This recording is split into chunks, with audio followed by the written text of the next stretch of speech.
Research project क्या है, कैसे रिपोर्ट तैयार करेंगे। अगर आप BA BSc BCom final year 5th semester के स्टूडेंट हैं तो ये क्वेश्चन आपके माइंड में भी चल रहे होंगे। तो नमस्कार, जय हिंद, वंदे मातरम। स्वागत है आप सभी का आपके अपने चैनल बीएससी एमबीएस शिवम में, और मैं शिवम दुबे आपका बहुत बहुत स्वागत करता हूँ। BA BSc BCom final year 5th semester के स्टूडेंट्स के बहुत ज़्यादा कमेंट आ गए थे कि सर रिसर्च प्रोजेक्ट पर आपने कोई वीडियो नहीं बनाई है। तो बिल्कुल लेकर के आया हूँ रिसर्च प्रोजेक्ट पर। ये आज की क्लास रहेगी और सारी जानकारी को बिल्कुल बेसिक से समझेंगे।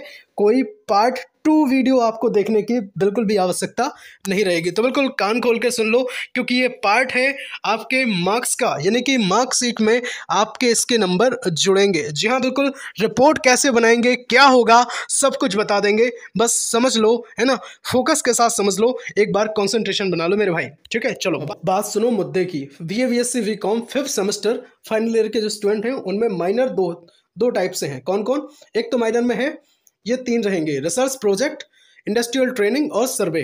ठीक है, दूसरे में है केवल क्वालिफाइंग है, पास इसमें केवल आपको होना होता है, मार्क्स कंसीडर मार्कशीट में नहीं किए जाते हैं। और इसका नाम क्या है भाई? सेकंड माइनर का analytic ability and digital awareness. चलो खत्म बात। अब यहां से समझो सर्वे क्या है। सर्वे जो किया जाता है विशेष जानकारी प्राप्त करने के लिए। क्यों किया जाता है भाई? विशेष जानकारी प्राप्त करने के लिए। सर कैसी? तो देखो ऐसी, जैसे मान लो मैंने 10 लोगों के ऊपर सर्वे किया, ठीक है, और मैंने देखा कि कितने लोग फास्ट फूड खाते हैं। तो 10 लोगों में जब मैंने सर्वे किया, पता किया, तो मुझे पता चला मान लो कि 7 लोग जो हैं वो फास्ट फूड खाना पसंद करते हैं, यानी कि 3 नहीं खाते हैं। तो सर्वे इस तरह से किया जाता है, किसी भी चीज़ पर सर्वे हम कर सकते हैं। बहुत बढ़िया।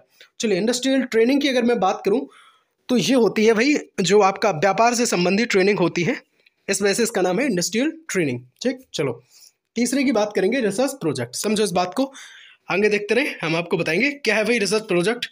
सबसे पहले एक बात समझो कि ये जो माइनर्स विषय हैं वो क्यों जोड़े गए हैं, है ना। जब बात कर रहे हैं सब कुछ बताने की तो सबको समझ लो, क्योंकि दूसरा वीडियो आपको ना देखना पड़े, और ज़्यादा वक्त भी आपका नहीं लेंगे, टाइम ज़्यादा नहीं लगेगा। 8 से 10 मिनट में सारी चीज़ों को हम कंप्लीट करने की कोशिश करेंगे। ठीक है, चलिए बहुत बढ़िया। अब देखो ये उद्देश्य क्या है, क्यों जोड़े गए हैं ये सब्जेक्ट माइनर में।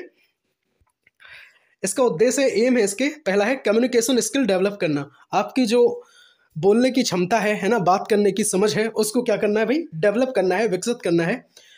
दूसरा इसका जो उद्देश्य है इन विषयों को जोड़ने का, वो है स्पेसिफिक स्किल आपके अंदर डेवलप करना, स्पेसिफिक कोई स्किल, गुण आपके अंदर प्रोवाइड कराना, है ना, क्षमता आपके अंदर उत्पन्न करना। चलिए अब बात करेंगे यहाँ पे मानसिक क्षमता की, है ना, और बौद्धिक क्षमता की। तो मानसिक क्षमता आपके अंदर, मानसिक क्षमता का विकास करना, बौद्धिक समझ को आपके अंदर बढ़ाना। नेक्स्ट है आपको आत्मनिर्भर बनाना। क्या बनाना भाई? आपको आत्मनिर्भर बनाना, इसका उद्देश्य है। नेक्स्ट उद्देश्य क्या भाई? शोध संबंधी जो कार्य हैं उनके माध्यम से क्रिएटिविटी को बढ़ावा देना। क्या देना भाई? क्रिएटिविटी, यानी कि नई नई चीज़ों को जो बढ़ाया जाता है ना, नई चीज़ों को उनके बारे में जो खोज की जाती है, नई चीज़ें बनाई जाती हैं, तो वो सब क्रिएटिविटी के अंतर्गत आती हैं। आप सबको ये बात पता होनी चाहिए। शेयर जरूर कर दो एक बार क्लास को, है ना, जल्दी से एक बार क्लास को शेयर कर दो। बहुत सारे आपके जो कलीग्स हैं, है ना, दोस्त वगैरह हैं, वो सब परेशान हो रहे थे। तो बस बता दो भाई कि क्लास आ गई, है ना, परेशान ना हो। आप भला कर दो किसी का, और अगर अच्छा लग रहा हो तो एक बार लाइक कर दो यार। ठीक है, एक बार लाइक करो। चलो अब देखो रिसर्च प्रोजेक्ट हिंदी में क्या कहते हैं, तो आप कहेंगे सर शोध परियोजनाएं। क्या कहते हैं भाई? शोध परियोजनाएं। अब आप कहेंगे क्या है सर? देखो हम बताते हैं आपको क्या है। नई वस्तुओं की खोज और पुरानी वस्तुओं एवं सिद्धांतों का पुनः परीक्षण करना। ठीक है, नई वस्तुओं की खोज करना, पुरानी वस्तुओं और एवं सिद्धांतों का पुनः परीक्षण करना कि इसमें क्या क्या जो नई चीज़ें हैं वो जोड़ने की आवश्यकता है, क्या चीज़ें यहाँ से हटाने की आवश्यकता है, जिससे जो है कि नए तथ्य प्राप्त हो सकें, उनसे क्या क्या नई जानकारी प्राप्त करना। इसे क्या कहते हैं भाई? शोध कहते हैं या कहते हैं शोध कहते हैं, या फिर इंग्लिश में बोले तो रिसर्च कहते हैं। समझ गए बात? चलो समझ गए कि नहीं? बहुत बढ़िया। अब यहाँ पे देखो एक और छोटी सी परिभाषा हमने आपके लिए लिखी है। क्या है? किसी भी क्षेत्र में ज्ञान की खोज करना, किसी भी क्षेत्र में, कोई भी फील्ड क्यों ना हो, उसमें ज्ञान की खोज करना ही क्या कहलाता है?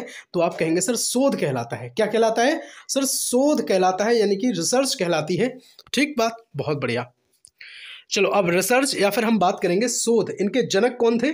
तो जनक की बात करें तो धर्मानंद कौशाम्बी साहब जो हैं इसके जनक हो जाते हैं। वीडियो को अगर अभी तक आपने लाइक नहीं किया है तो एक बार जल्दी से लाइक कर दो यार, है ना। आपके एक लाइक से ना हमें बहुत ज़्यादा मोटिवेशन मिलता है और हमें ऊर्जा आती है कि ताकि हम नई नई क्लासेस और भी बनाएं आपके लिए। सब्सक्राइब अगर आपने नहीं किया है अभी तक PSCMS सर्वर स्टडी प्लेटफॉर्म को तो बिल्कुल कर दें, है ना। जुड़ जाएं, फैमिली बन जाएं और बिल्कुल टेंशन फ्री हो जाएं अपने BA-BSc BCom से, है ना। बिल्कुल टेंशन फ्री हो जाएं। आपकी सभी माइनर मेजर विषय की क्लासेस हम यहाँ पे चलाते हैं। चलो बात करेंगे। देखो अगर किसी को बैक है ना, किसी भी मेरे स्टूडेंट को अगर बैक लग गई है तो जाकर के प्लेलिस्ट एक बार विजिट करें, है ना। आपकी क्लासेस हैं। चलो शोध रिसर्च के जो प्रकार हैं वो कितने हैं, तो आप कहेंगे सर 2 प्रकार के होते हैं। एक तो होता है भाई फंडामेंटल रिसर्च जिसे मौलिक शोध कहते हैं, दूसरा होता है अप्लाइड रिसर्च जिसे अनुप्रयुक्त शोध कहते हैं। क्या कहते हैं भाई?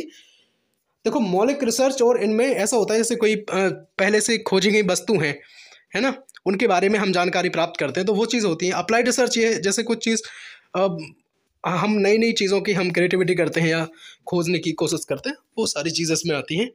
चलिए अब बात करेंगे नेक्स्ट, जो यहाँ पे हमारी स्लाइड है। और रिसर्च प्रोजेक्ट जो शोध परियोजना है वो हम तैयार करते समय कौन कौन सी बातों का हम ध्यान रखेंगे। यानी कि कहने का अर्थ हुआ कि जब आप रिपोर्ट बनाएंगे ना, अब समझो, पहले हिंदी में एक बात समझ लो। देखो इसका कोई पेपर नहीं होगा, ठीक है। क्या नहीं होगा? तो भाई साहब इसका कोई पेपर नहीं होगा। आप सोच के बैठे हो कि भाई इसका कोई पेपर होगा, पेपर नहीं होगा। इसका आपको क्या करनी पड़ेगी, एक रिपोर्ट तैयार करनी होगी। ये प्रोजेक्ट का अर्थ है किसी भी एक क्षेत्र में, है ना।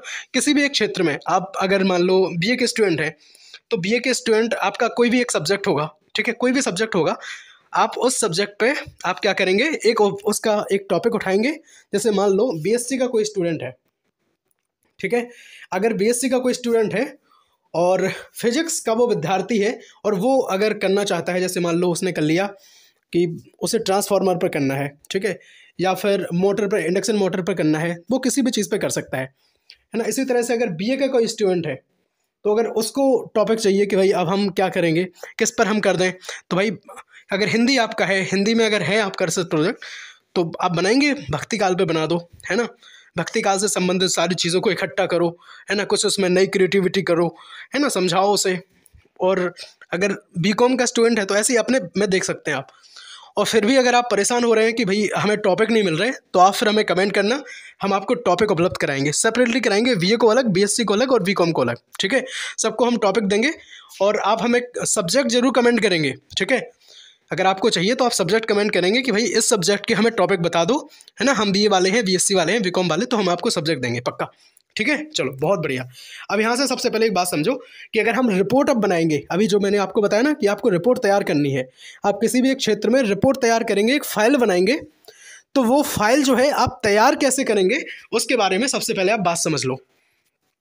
समझो, देखो तैयार करते हुए समय आपको बातों को, आवश्यक जो बातें हैं उसको आपको ध्यान रखना है। अब वो बातें क्या हैं, यहाँ देखो। पहली है, जांच के विषय के संबंध में शोधकर्ता को पूर्ण ज्ञान होना चाहिए, ठीक है। ऐसा नहीं कि आप कोई भी चीज़ के बारे में पहले आप खोज रहे हैं तो आपको पता ही नहीं है कि वो है क्या। सबसे पहले उसके बारे में अच्छे से पूरी जानकारी प्राप्त कर लो, क्या है, किसके बारे में हमें शोध करना है। आप कह रहे होंगे सर ये तो PhD वाली बात कर दी आपने, आप कह रहे होंगे सर ये तो PhD वाली बात कर दी, है ना। लगभग वैसा ही समझ लो इसे। पर क्या है, आपके में माइनर है तो आपको करना पड़ेगा, ठीक है, करना पड़ेगा आपको, क्योंकि इसके मार्क्स जो हैं वो जरूर ऐड होंगे आपकी मार्कशीट में। देखो जांच के विषय के संबंध में जो भी आपका सब्जेक्ट है, जो भी आपका विषय है ना, मेरा मतलब है कि जो भी आपका टॉपिक है उसके बारे में आपको पूरी नॉलेज होनी चाहिए, भरपूर ज्ञान होना चाहिए। दूसरा है कौशल। कौशल मीन्स होता है, अभी मैंने आपको बताया था स्किल। क्या बताया था? स्किल। आपके बारे, आपको उसमें अच्छी तरह से आप सब पता होना चाहिए आपको। उसमें जितने भी आपके, लगभग हम कहें कि सारी जानकारी आपको प्राप्त होनी चाहिए कि भाई इसमें क्या, हमें जो इसमें ज़रूरी बातें हैं आप समझ जाओ भाई, ठीक है। तीसरी बात करेंगे रुचि, ठीक है। रुचि मीन्स होती है कि आपकी लगन, उसमें उस चीज़ में आपकी लगन होनी चाहिए कि हमें ये करना है। ऐसा नहीं कि हमसे कराया जा रहा है तो फिर हम कर रहे हैं, तो फिर वो ज़बरदस्ती का काम हो जाएगा, ठीक है। आप अगर इंटरेस्ट लेके करेंगे किसी चीज़ में, आप खेल खेल में कर जाएंगे वो। चलिए बात करेंगे विशेषज्ञता, है ना। अब विशेषज्ञता का अर्थ होता है कि भाई हमें किसी के गाइडेंस में ये काम करना पड़ता है, ठीक है। आपका जो सब्जेक्ट वहाँ पे प्रोफेसर जो होंगे आपके सब्जेक्ट के, है ना, आप उनके गाइडेंस में ये काम कर सकते हैं, ठीक है। उनसे पूछना, वो बताएंगे। प्रेरणा, है ना, ये जरूरी होती है आपको ये प्रेरणा मिलना, जैसे हम आपको प्रेरणा दे रहे हैं। तो आपके अंदर ये बात पहले दिमाग में फिट हो जानी चाहिए कि अरे हमें ये करना है, नई क्रिएटिविटी करनी है, नई चीज़ों को हमें करना है। तो इस बारे में अगर आप समझते हैं तो ये फिर आपका काम हो जाएगा। नेक्स्ट है भाई रचनात्मकता, यानी कि क्रिएटिविटी। अब क्रिएटिविटी क्या है साहब? अरे भाई क्रिएटिविटी ये है कि आपको नई चीज़ों को निर्माण आप कर सकते हैं तो वो कर दीजिए, या फिर जो पुरानी चीज़ें हैं उन पर आप कोई शोध कर सकते हैं तो वो कर दीजिए। बहुत बढ़िया। और अगर लाइक नहीं किया है तो ये गलत बात है ना। पूरी जान मैंने लगा दी है बताने में चीज़ों को, और आपने अगर लाइक नहीं किया है तो फिर मुझे लगता है कि फिर बेकार है मेरा सब, है ना। चलो कमेंट करना अगर आपको टॉपिक चाहिए तो। समझो लास्ट में आपसे बात करनी है, 2 मिनट रुकना है ना, एकदम से मत चले जाना। देखो यहाँ पे शोध कार्यों में रिपोर्ट या प्रतिवेदन का उद्देश्य। अब शोध जो कार्य है, आप कहेंगे सर हमने शोध कार्य कर लिया है, हमने सब कुछ कर लिया, अब हमसे रिपोर्ट क्यों बनवा रहे है ना। अब रिपोर्ट क्यों बनवा रहे, उसका उद्देश्य देखो। इसका मुख्य उद्देश्य है सभी जागरूक एवं उत्सुक लोगों को शोध के परिणामों से अवगत कराना। इसका क्या उद्देश्य है भाई कि जो हमने जानकारी प्राप्त की है या जिस पर हमने शोध किया है, जिस पर हमने रिसर्च करी है, उस पर क्या करेंगे हम, जो भी उत्सुक लोग हैं जो जानना चाहते हैं कि अरे भाई ये, वो लोग कहेंगे ना ये कैसे बना दिया, तो उन्हें हम बताएंगे एक रिपोर्ट के माध्यम से, है ना, कि हमने ये बनाया, ऐसे किया, है ना। तो वो सब चीज़ों को बताने के लिए हमें क्या ज़रूरत पड़ती है भाई, रिपोर्ट की ज़रूरत हमें पड़ती है, और उनके परिणामों से अवगत कराने के लिए हमें ज़रूरत पड़ती है ना। आप सबको हमने बहुत बेहतरीन तरीक़ा से समझा दिया है। वीडियो को अगर अभी तक आपने लाइक नहीं किया है तो यार लाइक ज़रूर कर दो, और चैनल पर अगर नए हैं, पहली बार विजिट किए हैं, तो एक बार सब्सक्राइब आपका बनता है ना, एक सब्सक्राइब आपका बनता है, और ये मेरा हक भी हो जाता है। ठीक है, मुझे लगता है कि आपको चीज़ें एकदम से पॉइंट टू पॉइंट बताने में मैं सक्षम हुआ हूँ। चलिए, अगर फिर भी आपका कोई क्वेश्चन रह गया है तो आप हमें कमेंट में बता सकते हैं। BA-BSc BCom 5th सेमेस्टर के स्टूडेंट्स के लिए एक और आपका जो हम बात कर रहे थे, analytic ability and digital awareness, जो आपका ये माइनर है, क्वालिफाइंग माइनर है, इसमें मैं आपको बताऊं पजल है ना, यानी कि रीजनिंग पूरी है, बेसिक ऑफ कंप्यूटर है, और साइबर सिक्योरिटी है। 3 चीज़ें इसमें है।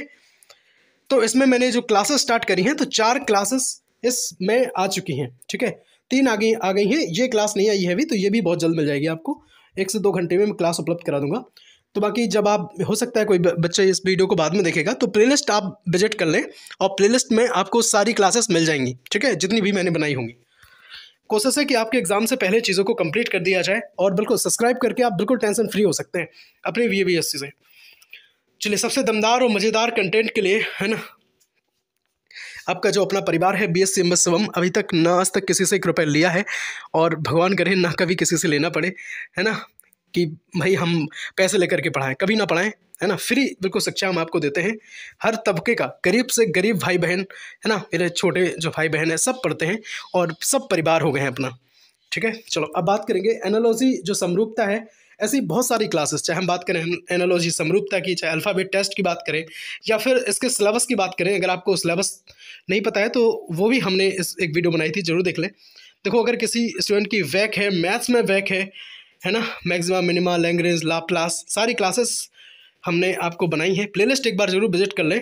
बाकी हम आपको एक बात और बताएं, BSc M Shivam study platform पर प्लेलिस्ट आपको विजिट करना ज़रूरी है। प्लेलिस्ट से आप देख सकते हैं कि आपकी अगर वैक है किसी में, या फिर कुछ भी है, तो आपको वहाँ पे सारी क्लासेस वहाँ मिल जाएंगी। ठीक है, सब्सक्राइब जरूर करें अपने परिवार BSc एम शिवम को, बेल आइकन को जरूर प्रेस कर दें एक बार, ताकि आने वाली वीडियो की नोटिफिकेशन आप तक पहुँच जाए। हर हर महादेव, वंदे मातरम। मिलते हैं अगली वीडियो में, तब तक के लिए जय हिंद, वंदे मातरम। स्वस्थ रहें, पूरी तरीके से अपनी पढ़ाई में मस्त रहें। लाइक नहीं किया तो लाइक कर दो एक बार।